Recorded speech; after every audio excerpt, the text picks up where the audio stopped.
We got Coach Reinbold now. There's been connection issues, but we got him now. Coach, if you don't mind, can we jump right into it? I guess let's start with the Cowboys, if you don't mind, because that's all anybody's talking about. You wouldn't know anybody else played, and for good reason. What happened, Coach? Well, first of all, the Cowboys didn't play.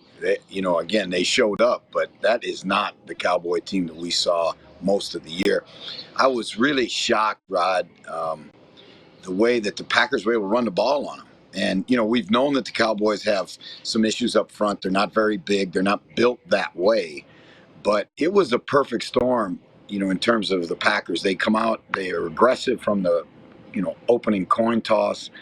They score on their first drive. They get ahead, and then they start to get some confidence. And the Cowboys couldn't get off their. They were like a fighter who got hit, in the first round, and went to the ropes and was just trying to survive, and they couldn't survive it.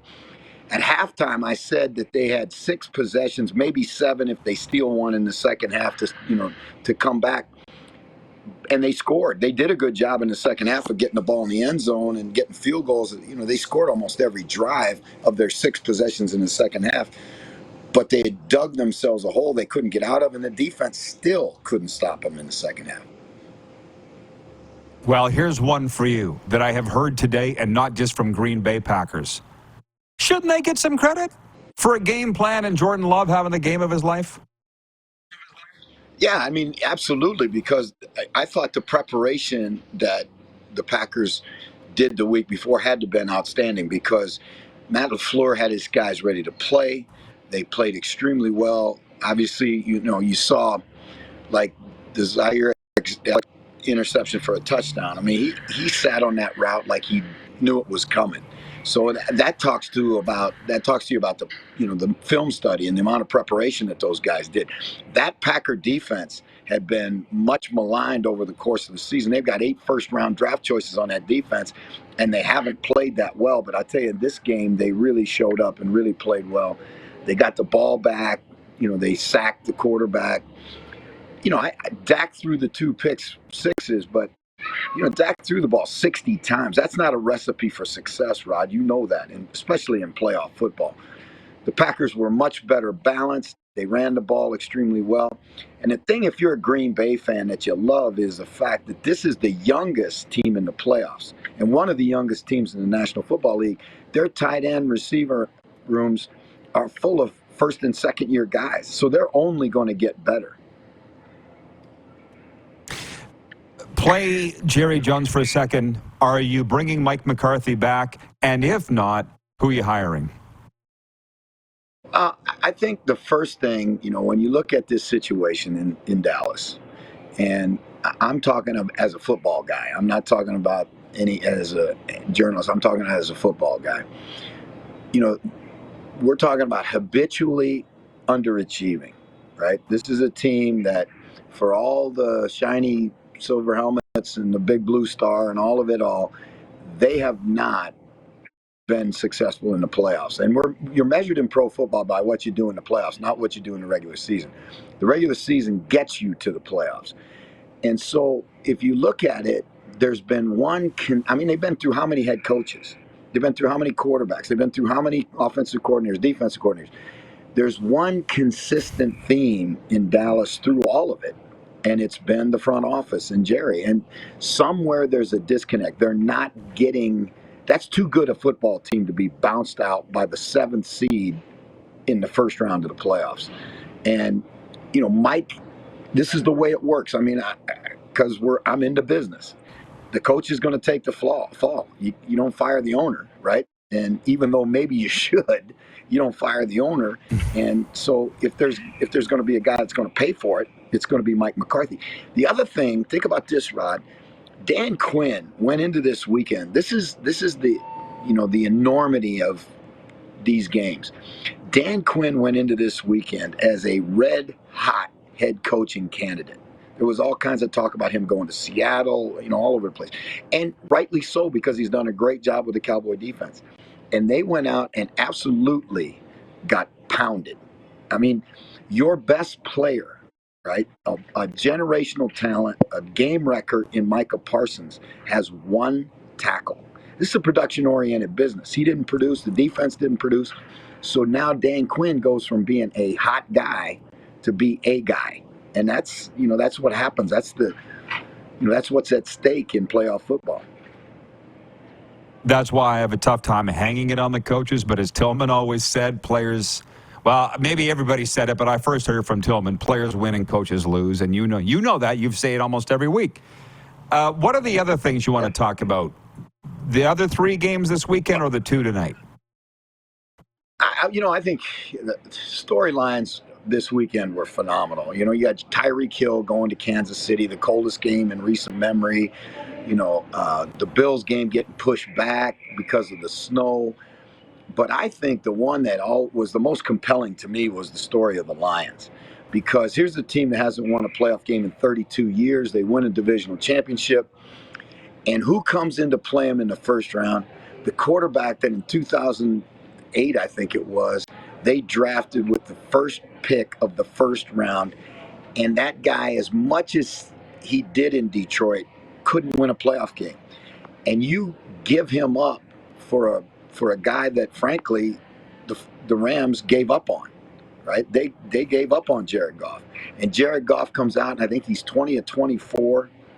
And the ball he threw at the end of the game, the completion to St. Brown, was an absolute bullet. It was exactly where it needed to be. That was good coverage. And he got it in there and made a play at a critical moment. So, I'm a big Matt Stafford fan, but I was really pleased for Dan Campbell and the Lions organization. And, you saw that. I don't know if you saw this, Rob, but they did a cutaway to a season ticket holder, had been there, season ticket holder like 60 years, right? And you imagine the agony that he's gone through. And now for the Lions to have won a playoff game, get a chance to hold another at home in Detroit, there's people crying in the stands. That's how big that win was for the city of Detroit. You're an American. We've been to all the cities. They still say the Lions are number 1 in Detroit, despite how bad they've been. They're still the most favorite franchise. Forget about the Red Wings, the Lions, whoever, right? The Lions are still it. And I love that Stafford said afterwards, Coach, if you saw his quote, he goes, "I'm happy for them." That tells you the kind of guy Matt Stafford is. 12 seasons he was there. I'm happy they won. Yeah. How about that? Yeah, because he knows the struggle. He knows the pain. He knows the grind that they've been on. And, he got redemption, and he got his Super Bowl when he went to LA. And he's not done yet because he said he's going to come back and play some more. And you saw some of the things that he can do. He's still a high level player, but he also had tremendous relationships in Detroit. He and his wife were extremely active in the community. They did a lot of great things in Detroit. Obviously, when you go through as many years as he was there, as much turmoil and as much struggle, it's the struggle, it's the grind that makes the relationship, right? And I think that Matthew Stafford will always have a soft spot in his heart for Detroit and the people there, the fans there, because the fans are, relentless in their love of the Lions. For fun, who do you see winning tonight? I really think that Buffalo should win the game. That doesn't mean they're gonna, but again, we know. Look at that this weekend. The team that should win doesn't always win, particularly when you get to playoff football. But if Buffalo doesn't win, it's because they're not able to stop the run by Pittsburgh. Because I cannot see Mason Rudolph being good enough to beat the Buffalo Bills. You look at you always go to the quarterback matchup first. And is Josh Allen versus Mason Rudolph a fair fight? The judges would say probably not. We might have to stop this one in the 7th, right? Because he's cut and bleeding. But the game isn't played that way. You got to get breaks. You got to and the weather, if it's as bad as it's supposed to be, the weather can be an evening factor in this game. And Mike Tomlin has proven how resilient he is and how resilient his football team is, because they were left for dead 6 weeks ago. And Eagles, Bucks? Well, again, same deal. Look at the rosters. I mean, the Philadelphia Eagles, Rod, were 1 minute and 30 seconds away from being Super Bowl champions 12 months ago. And right now they are struggling. Right? I think they've lost 3 or 4. They're not playing well in any single phase. But you look at the roster, and you say, this team's one of the best teams in the National Football League. They got best right tackle in football, best center in football. You got a great quarterback. You got one of the top receivers in the National Football League. You got good tight ends. Go to the defense, and I mean they can run pass rushers at you too deep, right?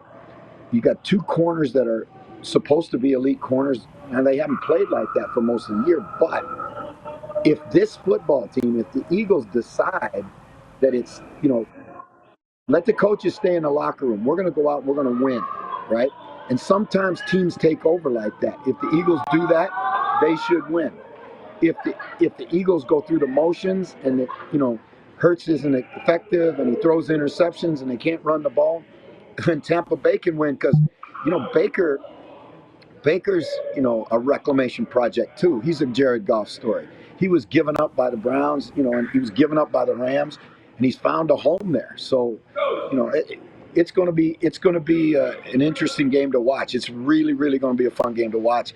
I kind of think that the Eagles are going to, take charge. That the locker room is going to take over. Hassan Reddick and some of those older veterans are going to take charge and say, "Hey, let's take care of this thing," because we're too good a football team to be bounced in the first round.